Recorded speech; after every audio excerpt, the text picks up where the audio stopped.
হয়েছিল এই বাড়ি থেকে। আমি বলতে চাই যে বাড়িটা অন্যায়ের নিদর্শন সেই বাড়িটা থাকতে পারে না। আপনারা জানেন আমাদের আবু সাইদ, আমাদের মুক্ত, আমাদের অসীম, আমাদের হাজারো ভাই প্রাণ দিয়েছে এবং তাদেরকে হত্যা করা হয়েছে এই বাড়ি থেকে নির্দেশনার মাধ্যমে।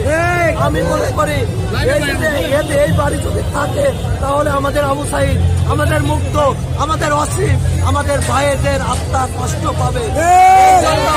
আমি মনে করি বাংলাদেশে কোন স্বৈরাচারের আতুরঘর থাকবে না।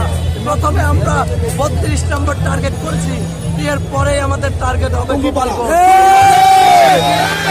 তারা নাকি গোপালগঞ্জ স্বাধীন করে ফেলেছে। কত বড় সাহস সেনাবাহিনীর উপর, ওরা গাড়ির উপর হামলা করে, কত বড় সাহস পুলিশ বাহিনীর উপর হামলা করে। ওদের স্পর্ধা এখন আমাদের দেখার সময় এসেছে। আপনারা জানেন ছাত্র জনতা এখনো ঘুমিয়ে পড়েনি। ছাত্র জনতা ঐক্যবদ্ধ হলে যেভাবে ওদের দোসর শেখ হাসিনাকে মোদির কোলে পাঠিয়ে দিয়েছে, ঠিক সেইভাবে তাদের দোসরকে নরেন্দ্র মোদী কোলে পাঠিয়ে দিবে। আমি বলতে চাই বাংলাদেশের ছাত্র জনতাকে প্রস্তুত থাকতে হবে। আমাদের ওপর ষড়যন্ত্র বসে আছে। আপনারা জানেন তারা নাকি বিদেশ থেকে ঘোষণা দিবে, তারা ভারতে পালিয়ে গেছে, আবার কোন লজ্জায় ঘোষণা দিতে চায়।